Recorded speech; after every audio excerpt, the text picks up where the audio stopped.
Peace, peace, peace. Shalom, shalom, shalom, everybody. I guess we're gonna have to do this here. Finally get this Origins of Worship video up.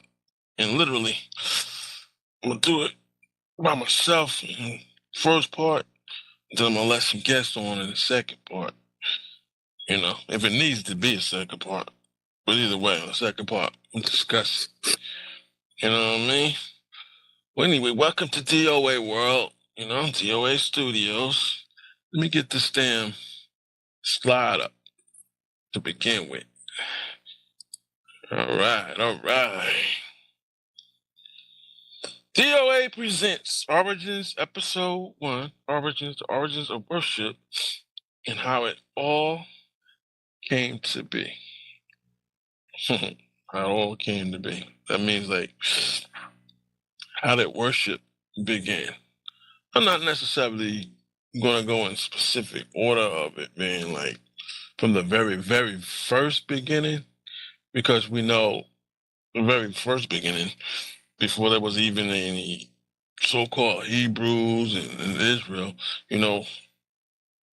there were other so-called nations and whatnot, and they kind of dealt with life as life came to them, you know what I mean? So they started worshiping and all different type of things, literally, no apparent reason, literally. I mean, it might have been they seen something that looked strange and astounding to them, and all of a sudden they started worshiping it. Who knows? But anyway, let me explain it more in the details with this presentation. Get it over with. The origins of worship and how it all came to be. First of all, what is worship? And I'm going to be using a lot of sources that you can pretty much find, really anywhere. If you want to search, with technologies these days, you pretty much can find what you want instantly. Even though you find it though instantly, doesn't mean that you have to, go with it as it is written. You still have to do some research, check it out, examine it, see if it coincides with the truth. Because, here at DOA, well, we specify what's truth and what's bullshit. Anyway, using a dictionary, simple dictionary, Oxford Dictionary, worship. We know that as a noun, worship, all right, the feeling or expression of reverence and adoration for a deity.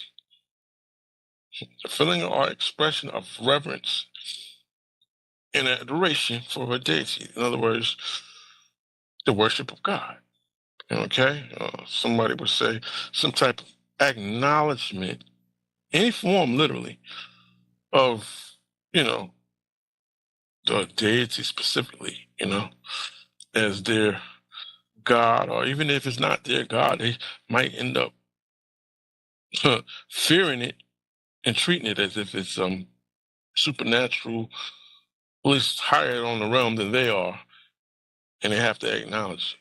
So when you see that, the feeling or expression of reverence and adoration for a deity, that's what worship literally means, word for word. All right. Similar, you see the words reverence, all right, revering, worshiping, veneration, venerating. The acts or rites that make up a formal expression of reverence for a deity, a religious ceremony, or ceremonies. Example, the church was open for public worship. Okay? Similar service, prayer, blah, blah, blah. Adoration or devotion, comparable to religious homage, shown toward a person or principle.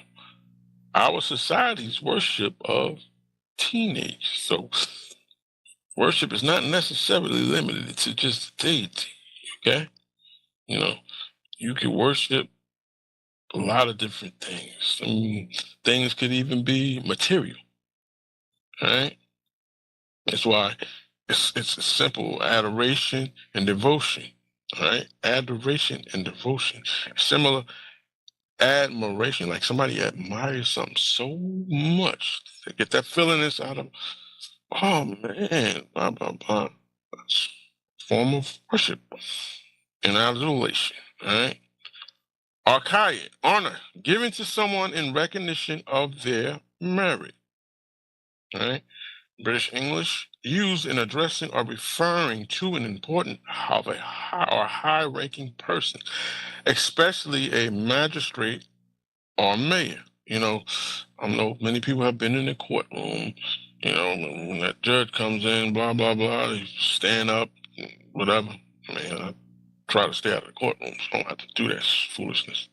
But that's what happens, all right? Used in addressing or referring to an important or high-ranking person, especially a magistrate or mayor, governor, president, keep going.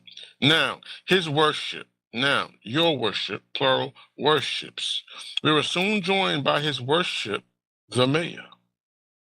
A lot of people are going to kind of like say, no, that's not really worship. Bow down to, etc., etc. Well, just listen. You're going to learn. You're going to learn what worship is. All right. It's a verb. Third person present, worships. All right. Past tense, worshipped, past particle, worshipped, gerund or present particle, worshipping, past tense, worshipped, past particle, worshipped, gerund, present particle, worshiping. In other words, show reference and adoration for a deity, honor with religious rites. The Maya built jungle pyramids to worship their gods. And yep, that's what they did. Let's go to the next slide. All right.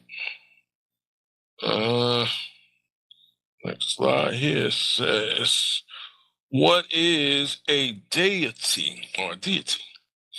Noun, deity or plural noun, deities. Number one, a god or goddess in a polytheistic religion. All right. Similar, god, goddess, a divine being, celestial being. Two, divine status, quality, or nature, a ruler driven by delusions of deity. Somebody think they're running things and et cetera, et cetera. They're the boss of this or the president of that. It goes to their head. They to the point and they think that they're God or deity. That's why it says a ruler driven by delusions of deity. The creator and supreme being, right? This applies to most of us who are under the Abrahamic faith that are, susceptible to being under the Hebrew side of things, all right? Right? The creator and the supreme being in a monotheistic religion such as Hebrew thought, Abrahamic faith system. Now, deity. She raised her head as if appealing to the deity presiding over the church. A representation of a god or goddess, such as a statue or carving, also on the show is a bronze falcon deity. I'm sure we all understand that. Right?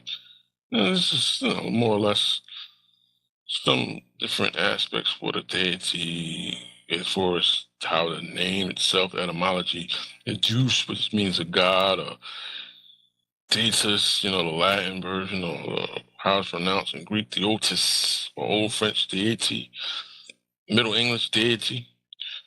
Middle English denoting the divine nature of God. From Old French deity, from ecclesiastical Latin deitas, translated in Greek, Theotis, from Duos, almost sounds like Zeus, God. And this is showing you a little graph used over time for deity. I guess it goes from 1800s where it was highly being used to As you can see, closer we get to our time, less it's being used, and then, et cetera, et cetera. All right. On to the next slide. An act of showing some form of expression of reverence, and this is according to AI, right? This is what AI is saying. Listen up. An expression of reverence in an outward action, gesture, or behavior that shows deep respect, awe, honor, or veneration for something sacred, divine, or highly valued, such as bowing, right? That's what I said earlier, kneeling, a solemn look, right? Gentle touch, or even turning off a phone during the worship to show some form of focus. They like in the church, a lot of these Christians, they go to church and preachers speaking, and they literally, to show that they turn their phones off. Or you might be in a meeting, whoever's running that meeting, you turn your phone off, all right?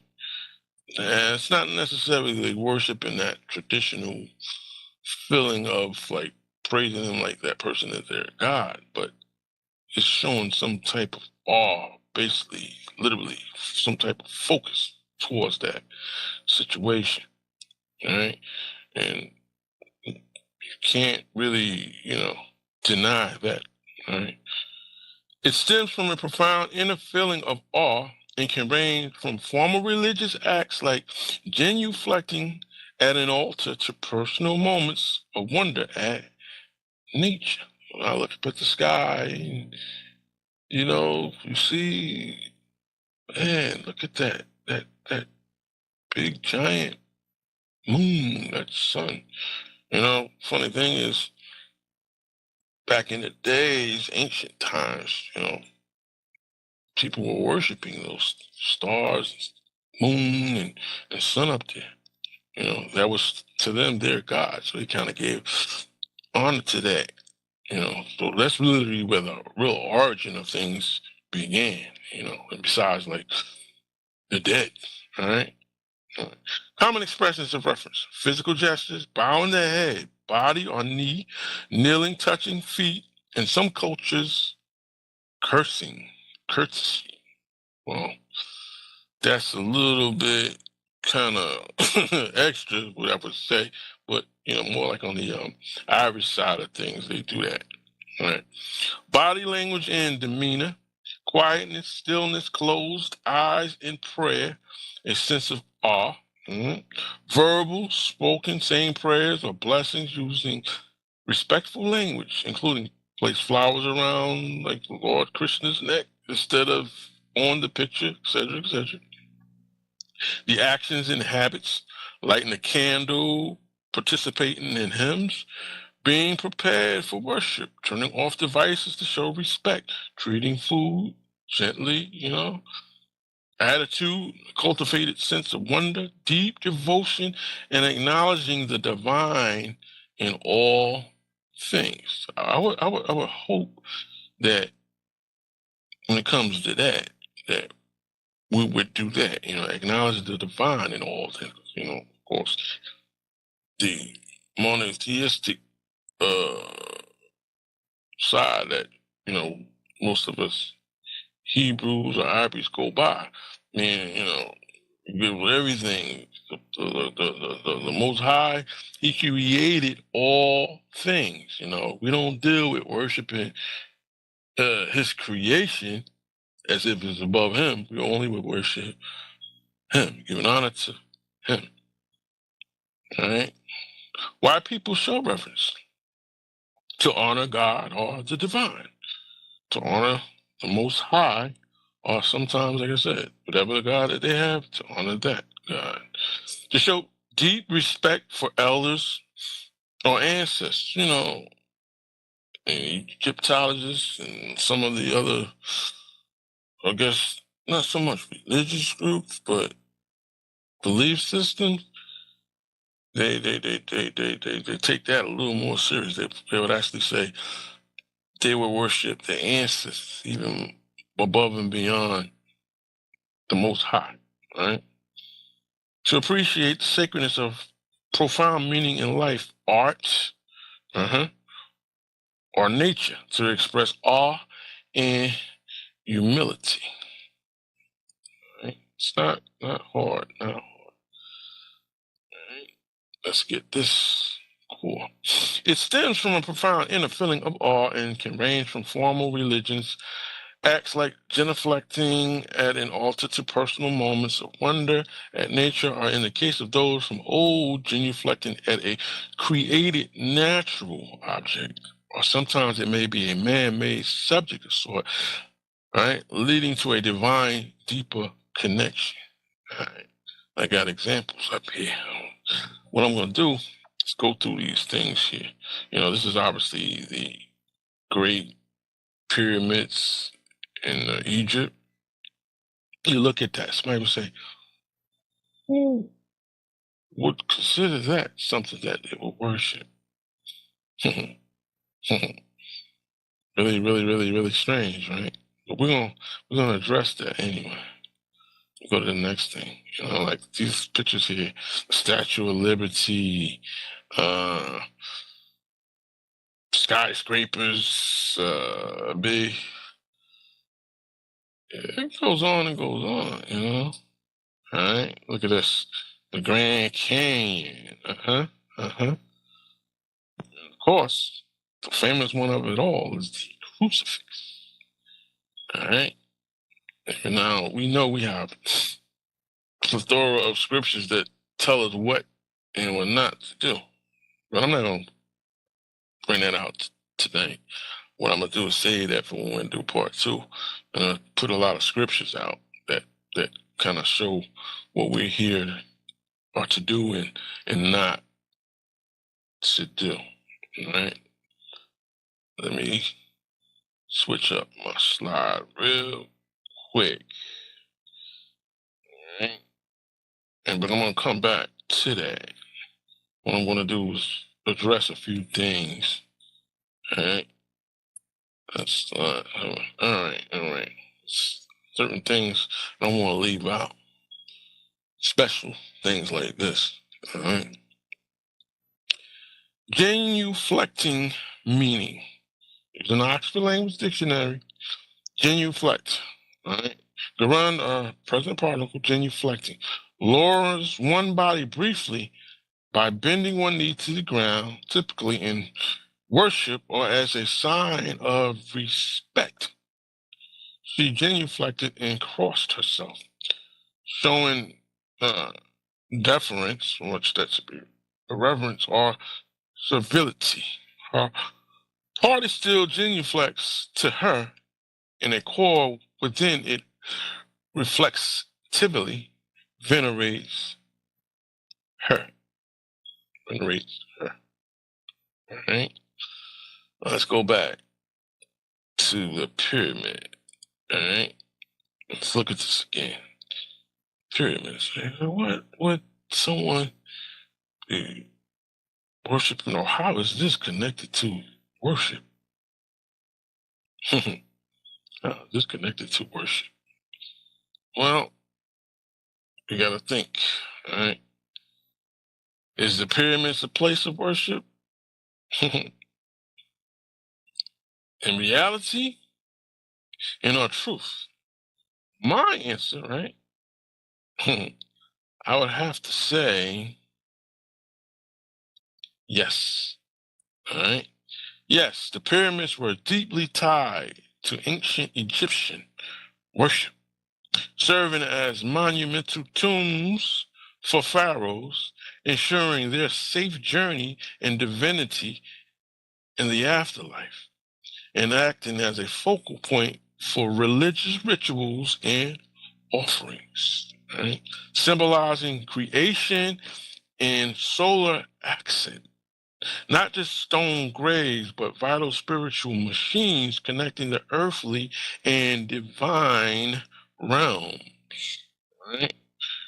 Religious and spiritual significance, afterlife and divinity. Pyramids were built to protect the pharaoh's body and his possessions, facilitate their spiritual rebirth and ascent to the gods. Now that's polytheistic. Egypt were a polytheistic religious system. Right? And connecting them to the sun god Ra, which is later on, it's I could say, trans into, other religious groups too.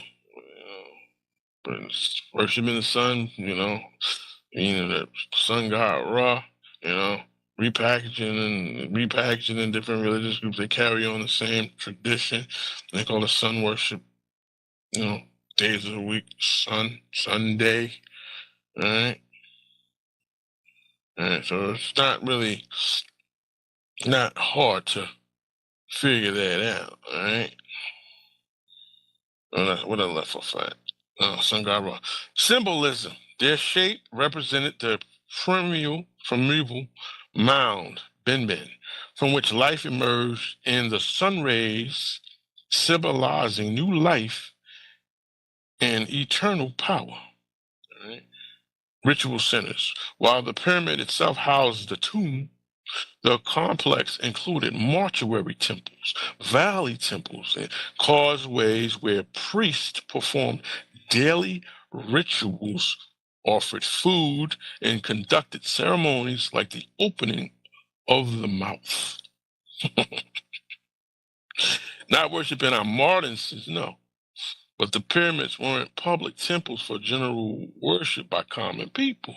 They were elaborate funerary monuments for royalty focused on the pharaoh's divine journey. Right? Divine journey, according to them. The worship occurred around them through temple rituals, ensuring the pharaoh's continued divine favor and cosmic order. And it's giving you some notes, learn religions and study. Yeah, you can find that through that. In essence, the pyramids were crucial elements in the ancient Egyptian system of divine kingship and the eternal afterlife, making them powerful religious structures, even not traditional places of congregation, but powerful religious structures. How hard. Let me move on. All right, this is where we get a little bit, I guess, deep. Somebody gonna say earlier, and I showed the Statue of Liberty. What does that connect with? What does that point to? What does that pertain to? All right. The big question next is about the Statue of Liberty. Mm-hmm. That statue that sits in the harbor between New York and New Jersey, that arm standing up there, supposed to represent some form of freedom, especially for those that were, I should say, it was gifted to show about the freedom of the African transatlantic trade, etc., etc. But now it's more deeper than that. All right. The Statue of Liberty isn't formally worshipped. No, it's not formally worshipped. Not at all. Not at all. But people honor her as a powerful symbol of freedom, hope, and welcome, often expressing this through personal devotion, embodying her ideals. You notice I'm saying her ideals in daily life, like gratitude in action for liberty. And viewing her as a spiritual icon representing compassion and a place for everyone. Check this out. Connecting to an ancient goddess figure like Libertas, which some modern pagans and Christians interpret in different ways. That group. All right. Worship manifests as embodying her spirit through action, gratitude, and living authentically rather than religious rites. Though some see her as a modern deity or Ishtar, Dev, like their personal god. Right? It's the Roman goddess Libertas. You can see the similarities in pretty much the whole scope is still picked up within the Statue of Liberty. All right? All right? Representation often depicted as a motherly or powerful goddess. She appears on coins to commemorate historical events or, political events, political ideals, etc., etc. You know, a legacy, her image inspired modern figures like the Statue of Liberty and other national emblems of freedom. All right. Let's look and compare. Let's compare Libertas versus Lady Liberty. You notice that Lady Liberty is what they call them. All right. While the modern Statue of Liberty shares roots with Libertas, she incorporates elements like the radiant crown borrowed from other deities like Sol Invictus and Empress in a tablet. All right. The ancient goddess' core attributes, the cap and rod, were directly adopted by revolutionaries and later by sculptors like Thomas Crawford for figures like the Statue of Freedom atop the U.S. Capitol Dome. Wow.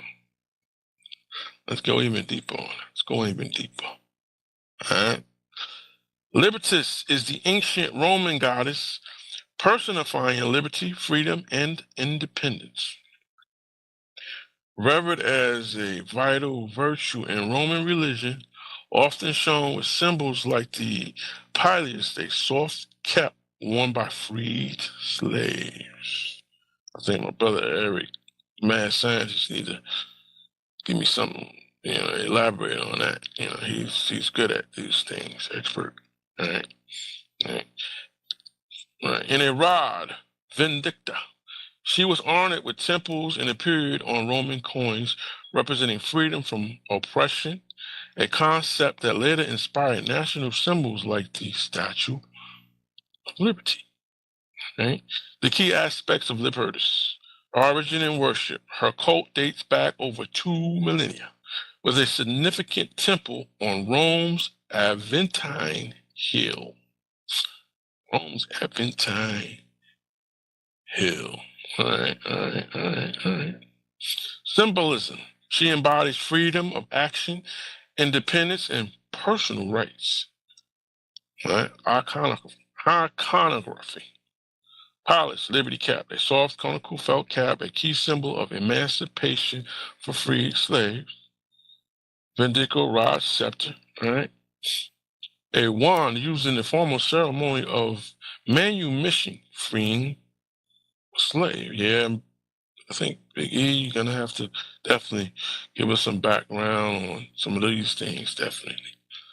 Laurel wreath, worn to signify victory and honor.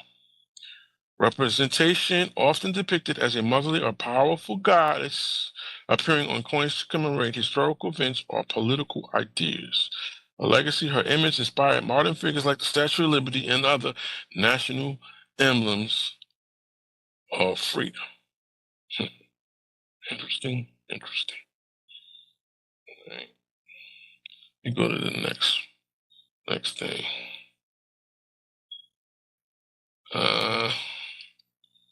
Throw this up there.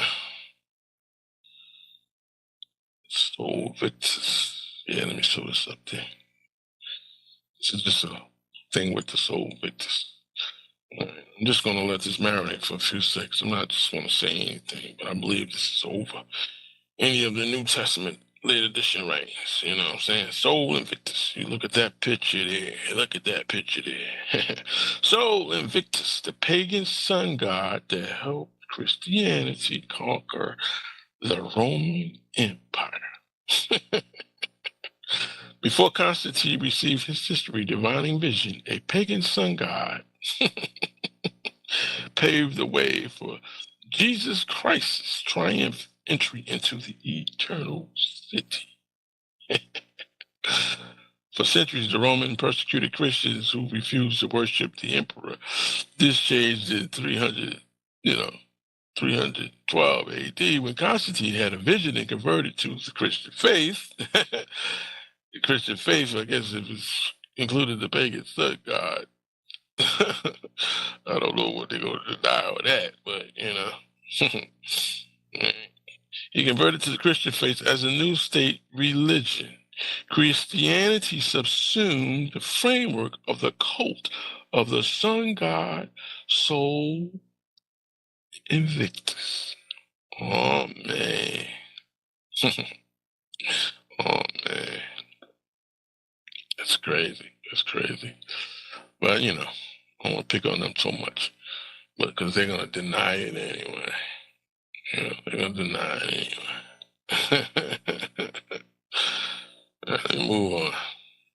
Skyscrapers old and new. What does this got to do with worship? I remember what I said at the very beginning. Adoration, etc., etc. Well, this all connects.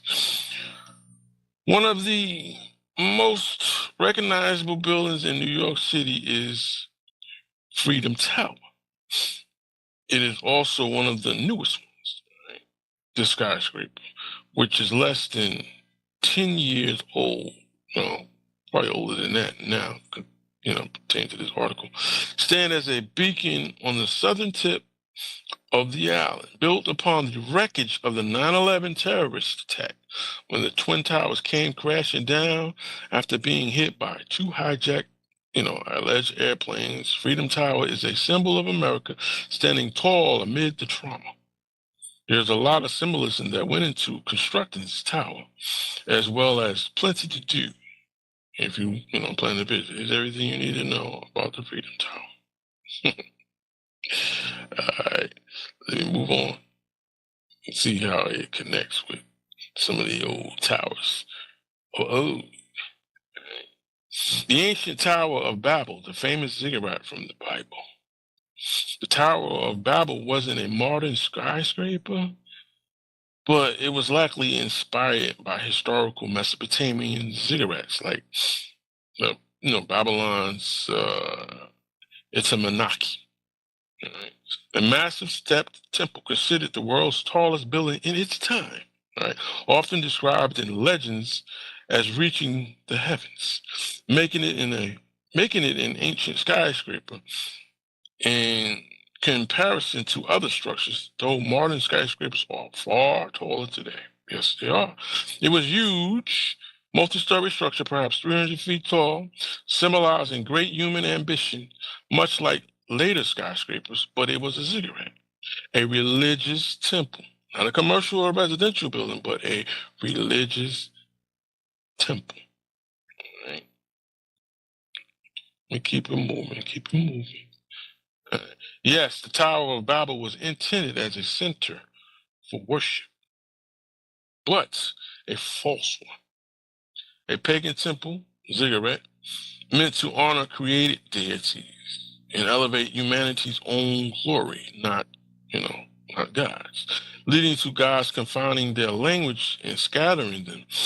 It served as a gateway to the heavens for rituals and attempt to control or somewhat summon gods. Contrasting with true worship, where God initiates contact, as seen in the biblical narrative where humanity sought self-glorification and autonomy. All right? Let's look at some key aspects of its purpose. Pagan worship. The structure likely mirrored ancient Babylonian ziggurats, massive temple towers used for astrology and worship of created gods. You notice it's saying created gods, not the one created. Created gods. Like, those times you had various rulers and leaders, sometimes when they were living, they were worshipped as God, and sometimes after their death, they worshipped him like a god. As a god, not like a god, but as a god, right? They made statues out of them, and even today, you see some of these statues. 9 out of 10, those statues are ancient stiffs. Not all of them, but majority of them were worshipped as if they were God, created gods, right?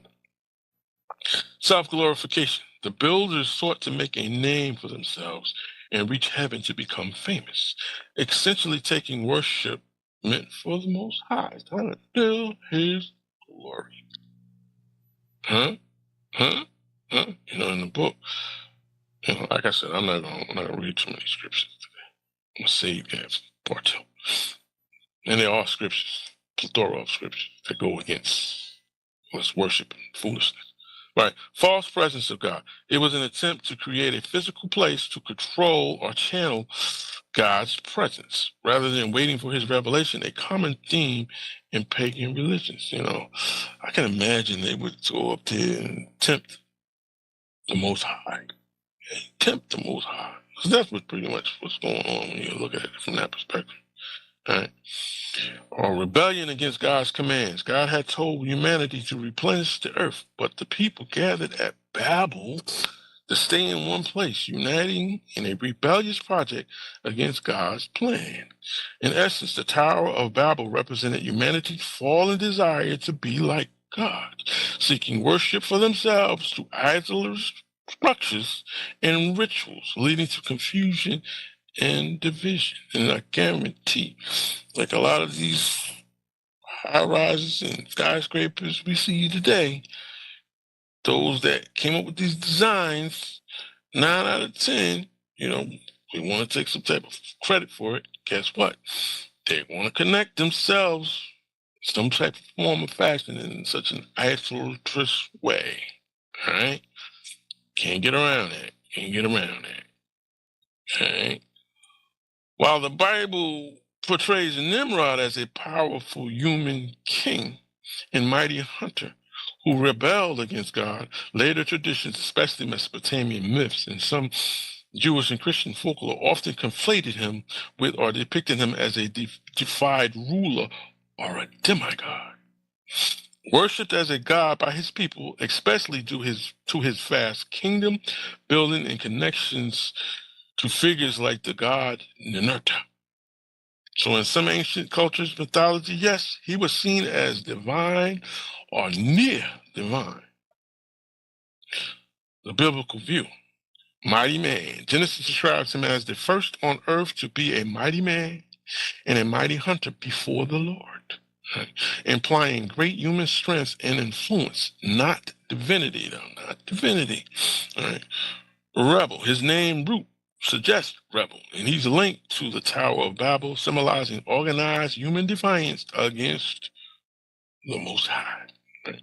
Later interpretations and myths.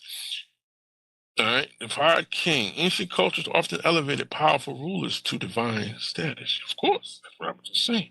And Nimrod's immense power led to him being seen as a god or demigod. Right? Later interpretations and myths. The fire king. Ancient cultures often elevated powerful rulers, but immense power led. Said that. Right. Syncretism with Mesopotamian gods. Right. Scholars suggest Nimrod might be a historicalized version of Mesopotamian deities like Ninurta, a god of hunting and war. Mm-hmm. God of hunting and war. Right. I'm going to pretty much stop there. I'm at like 40 minutes. All right. I was going to talk about like the Grand Canyon, but I think I want to save that because that's a little deeper than just the images you see, right? It's obviously sacred homeland for certain tribes, indigenous tribes of America.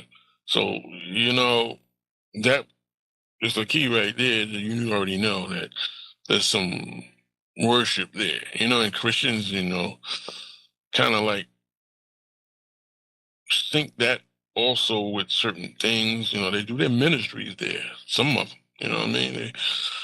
Many Christian ministries use the canyon to illustrate biblical events like the Noah's flood, you know what I'm saying? Inspiration for worship, et cetera, et cetera. So that's just how it is, And then funny thing, there was a saying like the Grand Canyon, how it's connected historically or archaeologically connected to Africa, but that's really not true because that's an urban legend. Literally, it claims ancient Egyptians settled here, originating from like fake news articles, or especially one from 1909. You know, it's supposed to be a story about a supposed discovery of Egyptian artifacts, by a Smithsonian guy. But, that story was debunked. Lack of evidence, all right? And no official geological records of Africa was ever once joined in the supercontinent Pangaea, but that's a vast separation of time, not a lake between the Baltic Canyon and Africa. All right? Fake story, basically. Real connection scientifically, but fake story. What I want to do, all right, is kind of leave off with like a few bars of certain things that will go in to scripture-wise so that the next time when we come on with this, right, we can wake back up, literally, with some of the subject matter. There are going to be a bunch of literally questions that I would say. Why did the Most High tell Abraham to leave the land of his kindred? You can find that answer literally within the book, but I want to expound on that. All right, I want to expound on that. What gods did they worship in the land of Abraham's birth? All right, know what that is. It's easy street. All right. What do we know of the land of Ur, aka Iraq, part of Sumer, and who were the ancient Sumerians, etc., etc., etc., etc.? All right. So I'm gonna let it go on that portion there. Then we're gonna, like I said, literally open back up. Probably remember if I can where I left off at with the Grand Canyon. Maybe I might touch on the Grand Canyon deeper than needed to be, or I might just let that slide out. But I'm definitely going to talk on the crucifix. All right. Matter of fact, let me hit that crucifix thing up real quick. I don't want to leave that out. All right. The cross can have even many points of expression, big or small. We will discuss some of those. Yeah, I'll save it for later. No need to get all wrapped up. As I said, I was going to try to keep these episodes short. And pretty much that's going to be kind of difficult with certain topics that we talk about because we can go in deep. All right. But pretty much that's what part one of worship is literally about. All right. And I think sometime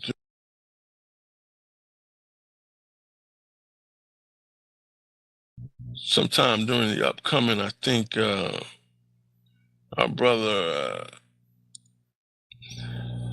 Eric the Mad Scientist, he's going to hit us with a couple of presentations, powerful presentations. I know he's going to talk about the one that pertains to Satan. He's going to get deep too, believe me. All right. And then I have Smash and Idol.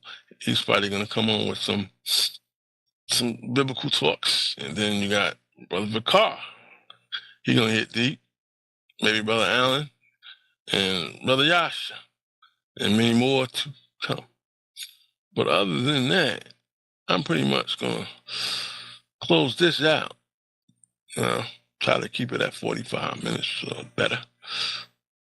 And go from there. But I see you. We're coming back later on in the week. Part 2. Meanwhile, peace out.